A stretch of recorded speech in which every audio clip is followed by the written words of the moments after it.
안녕하세요. 남자 사람입니다. 오늘은 9살 인생 7번째 이야기, 숲속의 전투를 낭독해 보겠습니다. 이제 어린 시절 내게 가장 큰 감명을 주었던 숲에 대해 이야기하겠다. 숲은 내가 단 한 번도 겪어보지 못한 신비하고 무궁무진한 조화가 있는 놀이터였다. 숲에는 없는 것이 없었다. 상수리나무와 아카시나무, 그 밖에 이름 모를 나무들로 뒤덮여 있는 한여름의 숲속은 더위를 느끼지 못할 만큼 서늘했다. 좁은 골목과 처분할 수 없는 쓰레기로 뒤덮여 있는 산동네 아이들에게 이 신선한 자연의 놀이터라도 없었더라면 그건 정말 엄청난 불행이었을 것이다. 나는 새로 사귄 동네 친구들과 하루 종일 숲속을 헤매고 다녔다.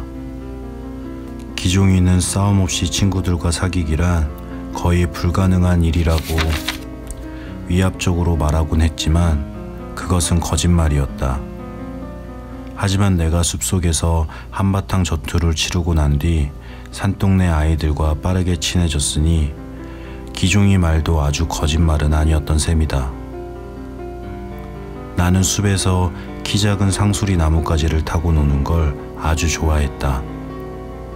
그 상수리 나뭇가지는 아이들이 말처럼 타고 놀기에 좋도록 적당히 휘어져 있었다.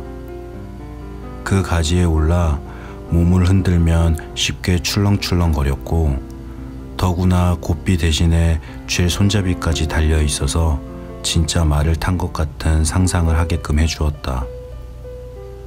인근 동네의 온갖 꼬마들이 상수리 나뭇가지를 타고 놀았던 탓에 그 가지는 아예 말한정처럼 반질반질 윤이 날 정도였다. 그날도 동네 아이들과 이 놀이에 한참 열중해 있었다. 그때 3명의 꼬마 무법자들이 나타났다. 그들은 모두 5, 6학년쯤 되어 보였는데 우리 쪽에 여자아이와 꼬마들만 있는 것을 보고 안심이 되었던지 대뜸 시비를 걸어왔다. 무법자들 중 얼굴이 검은 아이가 침을 찍 뱉으며 말했다. 얌마, 여기 우리 구역인데 누구 허락받고 말을 타? 어? 우리 동네 아이들은 겁을 집어먹고 슬금슬금 물러섰다. 싸움 없이 무슨 재미로 사냐던 기종이도 마찬가지였다. 마침 나뭇가지에 올라타서 한참 신나게 몸을 흔들고 있던 나도 좀 주춤했다. 머리를 박박 깎은 무법자 한 명이 꽥 소리를 질렀다. 너 썩 안 내려와? 그러나 나는 내려가기가 싫었다. 내려갈 이유가 없었던 것이다. 그러자 턱이 뾰족한 무법자가 내 발을 낚아채서 확 밀어버렸다. 그 바람에 나는 굴러떨어져 땅바닥에 얼굴을 찍게 되었다. 그 꼴을 보고 무법자들은 무법자답게 낄낄낄 웃었다. 그때 우리 쪽 여자아이 하나가 앙칼지게 외쳤다. 너희가 뭔데 우리가 먼저 와서 노는 것을 빼앗니? 우리가 뭐냐고? 머머리 짱구 도토리 삼촌이다. 무법자들은 동네 깡패에게나 배엄씀직한 폼으로 어깨에 힘을 주고 다가가더니 여자아이의 뺨을 귀엽다는 듯이 쓸어주었다. 제법 귀여운데? 손 치워. 여자아이는 발끈 성질을 내다가 잿불에 그만 앙앙 울음을 터뜨렸고 무법자들은 저희들끼리 낄낄거리며 웃었다. 그들은 여자아이만큼은 건드리지 말아야 했다. 그건 매우 비겁한 일이었고 내 기사도 정신에 불을 지르는 행위였으니 말이다. 그때 곁에서 지켜보던 기종이가 후다닥 튀어 달아나와 외쳤다. 이 새끼들 기다려. 우리 형을 불러올 테다. 우리 형이 얼마나 싸움을 잘하는 줄 알아? 그러나 무법자들을 빼놓고는 모두들 기종이에게 형이 없다는 사실을 잘 알고 있었다. 나는 내 힘으로 이 무법자들을 물리쳐야 한다고 생각했다. 비록 상대가 3명이라는 게 꺼림칙했지만 나는 싸움을 꽤 잘하는 편이었다. 나는 조용히 말했다. 놀고 싶으면 같이 놀고 아니면 꺼져. 이 나직하면서도 위압적인 말에 무법자들은 순간적으로 움찔하였다. 그러나 상대가 어느 모로 보나 조그만 꼬마일 뿐이라 생각했던지 무법자들은 서로 마주보며 낄낄거렸다. 빡빡머리가 다가왔다. 어쭈, 요 꼬마 녀석이. 피할 수 없는 싸움이라면 먼저 공격하는 게 유리하다. 이것은 아버지의 가르침이었다. 나는 빡빡머리의 면상을 그대로 머리로 들이받아 버렸다. 빡빡머리는 코를 싸쥐고 주저앉았다. 그의 손에 빨간 코피가 묻어나왔다. 그러나 무법자들은 피를 보고도 순순히 물러서지 않았다. 다음엔 뾰족턱이 튀어나와 단숨에 내 멱살을 틀어쥐었고 우리는 서로 엉켜 숲속을 뒹굴었다. 나는 팔로 뾰족턱의 목을 틀어쥐고 버텼다. 뾰족턱은 빠져나오려고 발버둥대었지만 나의 팔 힘은 조금도 늦춰지지 않았다. 임마 힘내. 꼬마한테 당하는 게 창피하지도 않아? 검은 얼굴과 빡빡머리는 응원을 했지만 달려들지는 않았다. 한 명에게 여러 명이 달려드는 것은 수치스러운 일이니까. 그러나 뾰족턱이 영 기세를 회복하지 못하자 검은 얼굴은 장난치는 것처럼 다가오더니 나를 슬쩍 밀어버렸다. 그 틈에 뾰족턱이 나를 덮쳐 올라타더니 주먹으로 얼굴을 마구 강타했다. 내 코에서도 피가 흘렀다. 그때였다. 이 비겁한 놈들아. 여자아이가 달려들어 나를 타고 앉은 뾰족턱의 어깨를 앙칼지게 물어뜯었다. 인연이. 여자아이는 내가 일어선 뒤에도 뾰족턱의 어깨를 물고 늘어졌다.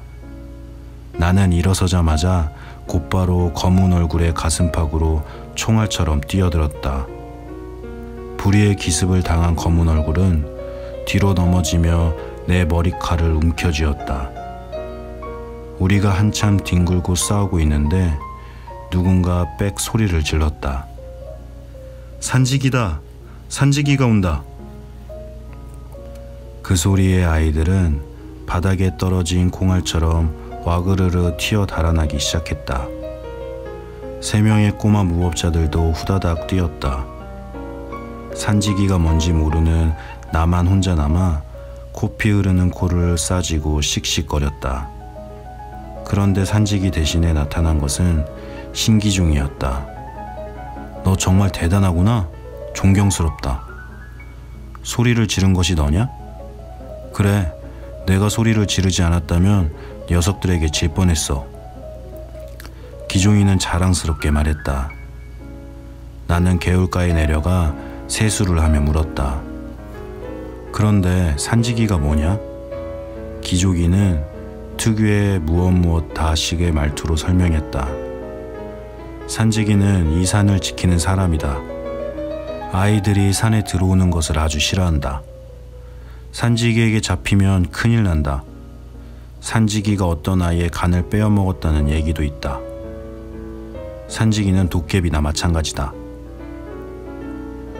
기종이가 워낙 얘기를 잘 꾸며내었기 때문에 나는 그 말을 별로 믿지 않았다. 그럼 너는 산지기를 본 적이 있니? 그럼 나는 몰래 숨어서 산지기를 본 적이 있다. 산지기는 얼굴이 새빨갛고 턱에는 꼭 송곳 같은 수염이 돋아있다. 키는 전봇대만 하고 입에서는 불을 뿜는다. 나는 그 말이 죄다 거짓말이라 생각했지만 참을성 있게 다시 물었다. 산지기는 어디서 사니? 산지기는 동물 속에서 산다. 그 동굴이 어디 있는지는 아무도 모른다. 그 동굴은 너무 커서 그 속에는 산에서 잡아온 아이들이 수백 명이 갇혀 있다. 산지기는 밤마다 아이들을 한 명씩 잡아가서 간을 빼어 먹는데 기종이는 말을 시작하면 끝없이 상상 속에 빠져들곤 했다. 나는 거짓말 마 하고 소리쳐 주려다가 기종이를 실망시키고 싶지 않아 모른 척했다. 사실 그 아이는 자기 상상에 도취된 나머지 스스로조차 그것이 거짓말임을 무시하고 있는 듯했다. 그래서 기종이가 하는 거짓말은 때때로 아주 재미있게 느껴지기도 했다. 이 사건이 있은 뒤에 두 가지 중대한 변화가 있었다. 하나는 검은제비로부터 동네 아이들 가운데 두 번째 서열의 지위를 부여받고 별명을 마음에 드는 것으로 지어도 된다는 특권까지 얻은 일이었다. 검은제비는 내가 6학년짜리 3명을 물리쳤다는 말을 듣고 은근히 걱정이 되었던 모양이었다. 기종이는 몰래 나를 부추기기도 했다. 야, 너 실력이면 검은제비집은 상대도 안 돼. 그러나 나는 그런 일에는 별 관심이 없었으므로 그냥 검은제비가 하는 대로 내버려 두었다. 별명에도 흥미가 없어 별명 짓는 일도 하지 않았다. 기종이는 근사한 별명을 짓도록 자꾸 나를 부추겼다. 야, 벼룩이 어떠냐? 벼룩은 작지만 높이 뛴다? 싫어? 그럼 쐐기는 어때? 쐐기한테 물리면 아주 아프다. 망치는 어때? 가위는? 별명을 짓는 일에서만큼은 기종이의 그 뛰어난 상상력도 보잘것없는 것이었다. 아니, 어쩌면 상상력이 지나치게 뛰어났기 때문이었는지도 모른다. 두 번째의 변화는 그 앙칼진 여자아이가 내게 보내는 끈끈한 관심이었다. 그 아이는 바로 우리 옆집에 살고 있는 싸움쟁이 부부의 딸이었다. 그 아이는 자기 이름이 오금복이라고 소개했다. 내 동생은 은복이고 그 다음 동생은 돈복이야. 오금복이는 자기 이름을 잊지 않게 하려고 동생들 이름까지 가르쳐 주었는데 나는 그만 웃음을 터뜨리고 말았다. 그 웃음에 자존심이 상한 금복이는 느닷없이 내 뺨을 후려 갈겼다. 네 이름은 얼마나 좋아서 웃니? 흥. 그리고는 자기 집으로 쪼르르 들어가 버렸다. 오금복이는 끊임없이 내 주변을 맴돌았다. 내가 가는 곳은 어디라도 쫄랑쫄랑 따라다녔고 어떤 때는 대단한 선심을 쓰는 듯이 먹을 것을 가져다 주기도 했다. 나는 이 여자아이를 떼어놓기 위해 이만저만 고민이 아니었다. 그러나 아무리 몰래 나가도 어느샌가 나를 뒤쫓아와 참견을 해댔다. 하는 집마다 머슴애 같은 이 계집애는 어느 모로 봐도 정이 가지 않았다. 금복이는 참견을 하다가 조금이라도 제 맘에 수틀리면 신발을 벗어 내 등짝을 후려갈기곤 했다. 한 번은 참다 못해 한 대 쥐어박아 준 적이 있었다. 별로 아프게 때린 것도 아닌데 그 애는 마치 세상이 끝나기라도 한 듯 너무나도 서글프게 울어대었다. 넌 말이야 무슨 짓을 한 줄 알아? 이 바보, 넌 나를 때렸어. 머저리, 천치, 얼간이.